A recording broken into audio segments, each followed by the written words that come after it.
Ya. Bueno, estamos con la reina del metal, the metal queen, Doro Pesch, para el cuartel del metal. Hey Doro, how are you today? Good, excited to talk to you, and yeah, everything is good. Like I just told you before, a thunderstorm, man. It's really metal outside. I should record it probably for the next album. As an intro, Yeah, I'm cool. you have Everything the is album good. intro, the new album intro there, right there. Yeah. I'm a sucker for that. In every country, when there's like some real disaster, then I'm with my cell phone recording everything. Yeah. New ideas, always. You have Oh, to new ideas, yeah, for your music. Well, Doro, how has been your 2023 so far? and amazing. We had so many great festivals. Of course, it started the beginning of the year started with the very months of rock festivals in Brazil and Mhm. Sao, and we released many videos. Maybe you've seen and Yeah, put it of the months of rock festival in it. The first video was "Time for Justice." There you see the black and white. That's from Brazil. The second video is a lyric video, but with some performance pieces. That's "Living After Me," the duet with Rob Halford. And yeah, yesterday we just released "True Metal Maniacs."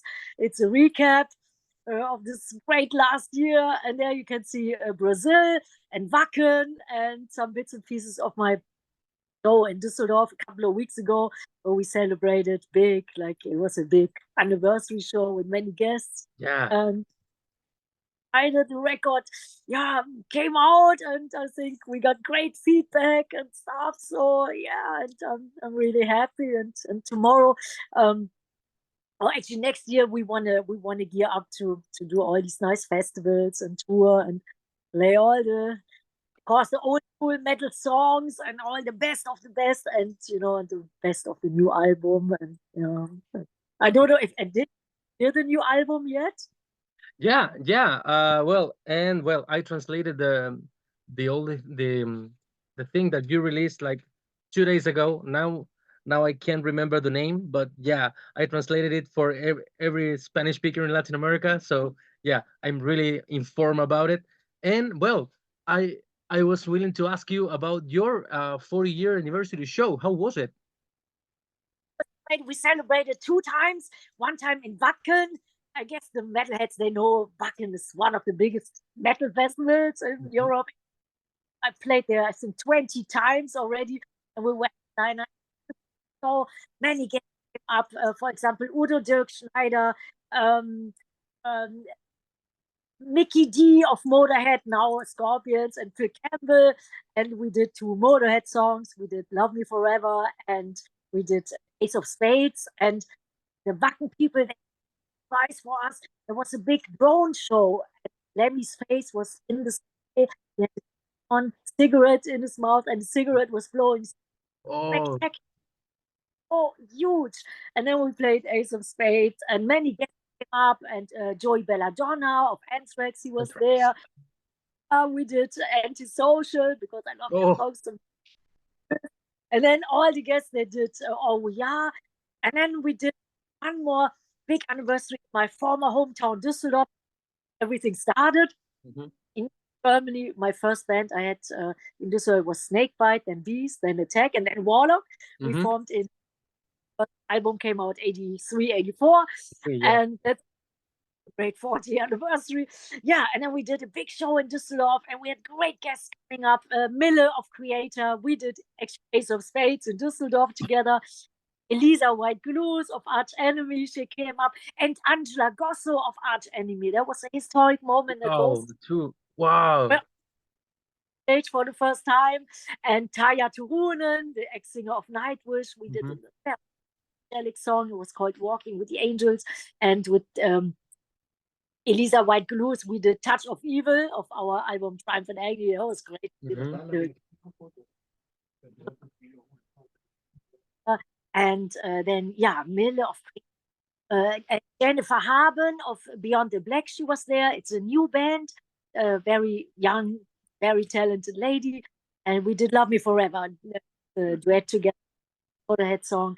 And yeah, and many people guests, and it was awesome. And we definitely want to put a DVD out, DVD Blu-ray by the end of next year, and put the Düsseldorf show on, the Wacken show on, of Brazil, and then some old footage. I got some bootlegs from some bootleggers and stuff on it. It's my 20-year anniversary way back when, and somebody filmed our rehearsal. So Lemmy was there and Udo Dirkschneider was there. We all looked like little kids. Like, Oh, bootlegs are always the best. Yeah. So many unexpected things happen on like live shows. So yeah, that's really cool. Well, I need to ask you, Doro, about this Conquerors Forever Strong and Proud. How was like the process to release this album and everything? actually, it took 3 years and 20 songs on it, and actually, and it has like all kinds of formats, like a box set with like all goodies, like there are these 2 X's Mhm. and picture this and stuff. So Yeah, double I saw them. Yeah, and these um, splatter vinyls. Yeah. all kinds of really cool stuff. And the album cover was done by Jeffrey Gillespie again. That's the guy who did Triumph and Agony. That's the one. Oh, And beautiful. has 20 songs on it, and the 5 bonus tracks, I think they're great.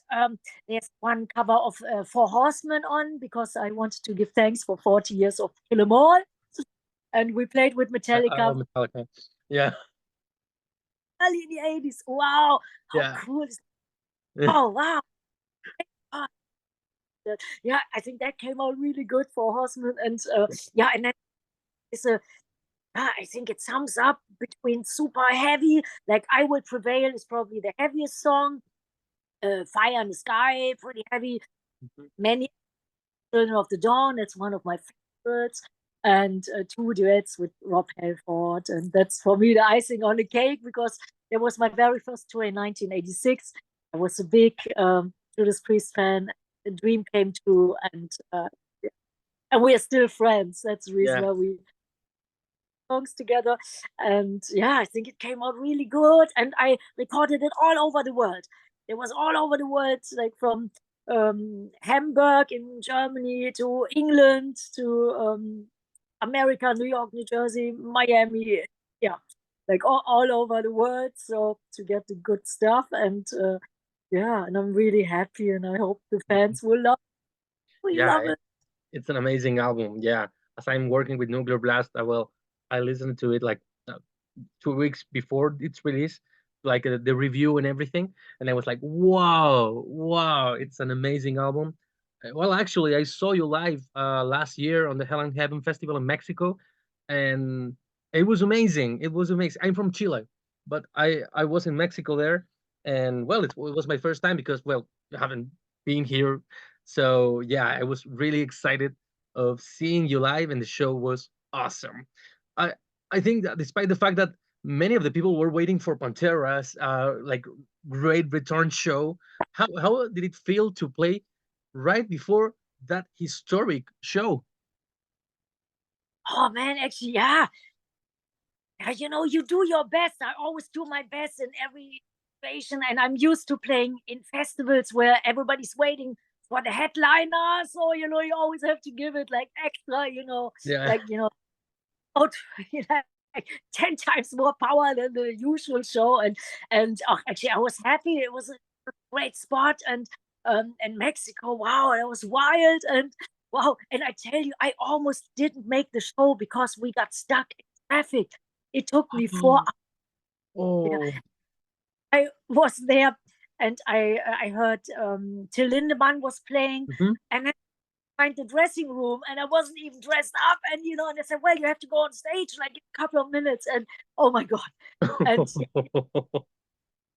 supposed to get picked up at 3 o'clock, and then the guy didn't show up. And then I called my tour manager. I said, "Hey, nobody's here. Oh, wait, he will come pick you up." Nobody picked me up, and then it was so late, and yeah, and I was sweating in the car. And my God, Yeah, we the drove. traffic jams that day were terrible. I went on a bus from Mexico City to Toluca, and it was whoa. Yeah, I lost the maybe corrosion of conformity show maybe, and I was like, no way, no way, I'm gonna miss everything here. And no, well, I was on time to see you and Epica maybe on Behemoth and well, Pantera and Scorpions. But yeah, it was a huge festival, and yeah, it was a lot of people there. That explained the traffic jams. Totally, totally. But it was great. We are definitely planning to come back to Mexico and Brazil and hopefully Chile for the first time. I'm dying to play there. I know the metal scene is awesome. I heard so Yeah, much about. Need to find a good promoter who is willing to put on the show. That's always, that's the the difficult part. part. But we're booker now. His name is AC. He tries. So yeah, I want to play, of course, all the best of the best of the last 40 years, and then the best Yeah, of that. and yeah. Well, as this is my first time talking to you, I need to ask you about your beginnings as a singer. How did you start in this like metal scene, or not even in the metal scene, but in the like you as a singer, as an artist? Yeah, you're right when you said with the metal scene. Hey, when I had my first band, we didn't even know that we were doing heavy metal because it was so young. And I started actually the anniversary we were counting because Burning the Witches, our first album, came out in 83, 84. But I started my first band in 1980 with Snakebite. And we didn't even know that we were a metal band. And we just did what we wanted to do. And I always wanted to become a singer since I was 3 years old. With 3 years old, I made up my mind I want to become a singer. And when I was 15, I had my first band. And then it was Snakebite, Beast, Attack, and then Warlock. And then with Warlock, the metal scene started to grow. It was very small in Germany. Now it's huge and it became huge. But we had to tour in different countries. Like we always toured in the Netherlands and Belgium and England. That's the reason why we got a Belgium record deal for the first album. And then later on, Germany, like the German metal scene exploded. It was big, but in the very beginning, it was very small. So then our first album came out. Yeah, and then we didn't think much, we weren't like, expecting anything. And then everything was like starting to really roll and get bigger. And then we did our second album, there was Hellbound. And then we had the first chance to go to England, doing a couple of TV shows, which was unbelievable. In Germany, they would never play heavy metal on TV, but in Yeah, England, cool. So we did some TV shows, and then we did our third album, True Steel, and we played the legendary Monsters of Rock festivals in actually two in Germany and one in Castle Donington, England. And that was so important because England was the country, they decided everything. They decided if you would get a worldwide record deal, if you would go on tour worldwide. So we did a really good show. It was like 80,000 people there going crazy. And then they said, hey, let's give this little band a chance. And we hopped on tour with Judas Priest in 1986. And that was actually then everything changed. And it was when metal became really huge. really It was big. like Yeah, so fucking amazing. And then I went to New York. I did a little promotion tour in 86 just for 3 days. And after 2 days, I stayed. I thought, man, yeah, I wanna stay. And then we did the Triumph and Agony album, which here you guys can see. It's like yeah, yeah, it's there. thing. Guinness Book of World Records for the biggest album covers. And yeah, and then we did Triumph and Agony, and then it was like, yeah, worldwide, it became really big, and it was great. And then we toured with Ronnie James Dio in Europe in '87, and in the States with Megadeth. Yeah, and then we took it from there, and then we did many, many more records, and then I'm still here, and now I think I released maybe over 20 records, Yeah, and lots of albums, lots of music, lots of heavy metal. So yeah, and talking about metal, um, when did this metal queen thing happen? well, I don't know, man. Yes, I don't know. Maybe small fancy wrote it. I don't know. I have no. Yeah, and it's like it's very nice when people say something positive. I'm really happy, but there was like, wow, okay. So I really don't know when it started. I have no idea.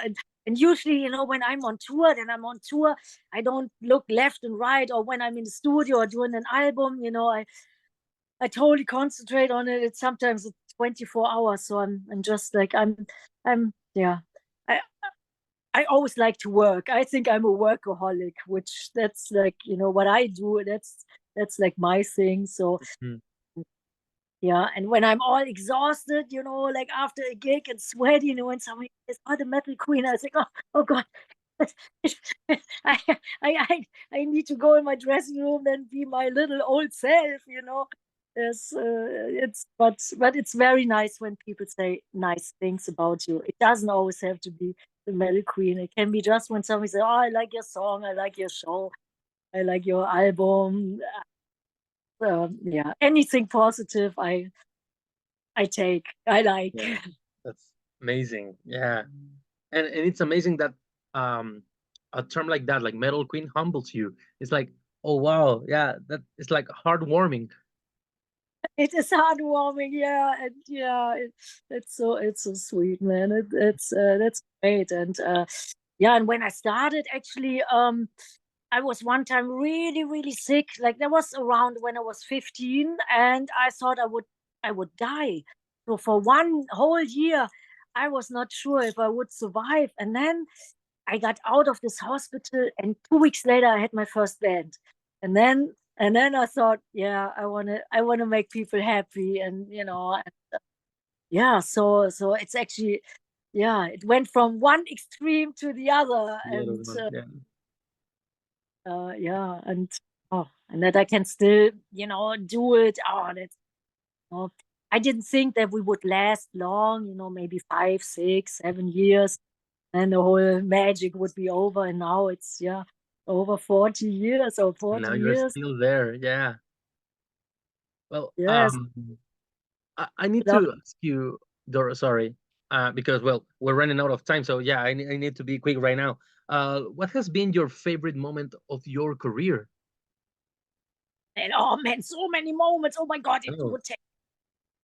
But I tell you a couple of moments. Oh my God, yeah, it was so great. Yeah, my very first duet in my life was with Lemmy of Motorhead. That was so awesome, and he was so sweet. We spent 2, 3 weeks in the studio, day and night. And Lemmy never wanted to go to sleep. He was always awake, and I was always driving him like to the studio and then back. But like finished the day in the studio, like 3, 4 o'clock in the morning. And I said, "Okay, let me then I drive you home." He said, "No, I don't want to drive home." And he said, "Just drive." And then I drove all night, and then we went straight back into the studio in the morning. And sometimes he was so sweet, and he said, "Oh, you know what? You can sleep over in my apartment. You don't have to go back to your hotel." And I said, "Yeah, let me. I need to lay down at least for 2 hours." So he said, "You sleep in my bedroom and stuff." And I sleep on the. He never slept, and he was laying on the couch. He was always reading books, always reading books. And he woke me up. He said, "Okay, are you guys? Are you ready?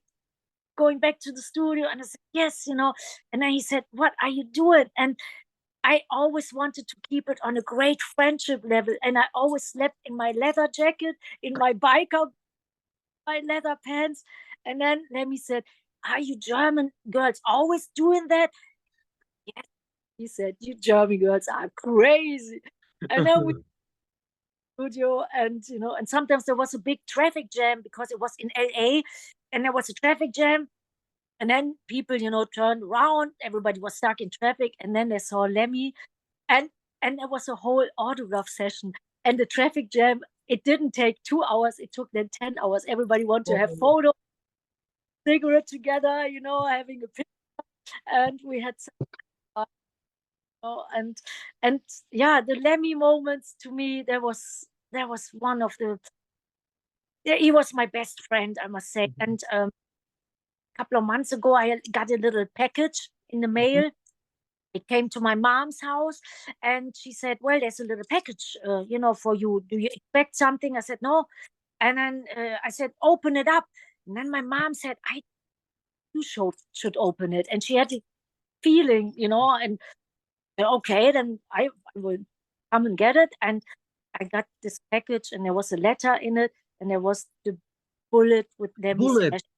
Oh, Yeah, and that's oh. like, hey, Yeah, I I almost know about that. Yeah, the bullets with the Lemmy's ashes. Wow. So you want to see. you, yeah, sure, totally.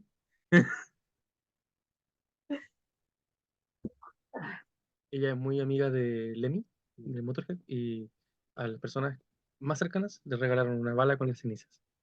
I'm I'm talking to my dad. He's right on the back of the computer, and I was explaining the situation to him. What it is? Yeah. Wait 1 second. 1 second. I think. Yeah, it's like that is probably that was one of the. On one hand, it's very very sad, and I always get very emotional. But on the other hand, it's like, oh man, it's Lemmy, and it's a piece of Lemmy. He's always in my heart. But Oh, wow.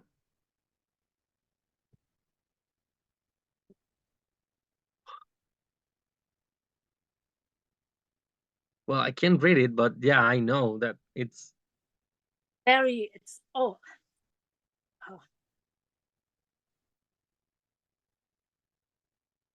yeah, Lemmy. Yeah, wow. So when you ask me about highlights and stuff in my life, so many, but Lemmy, that's definitely one of my yeah.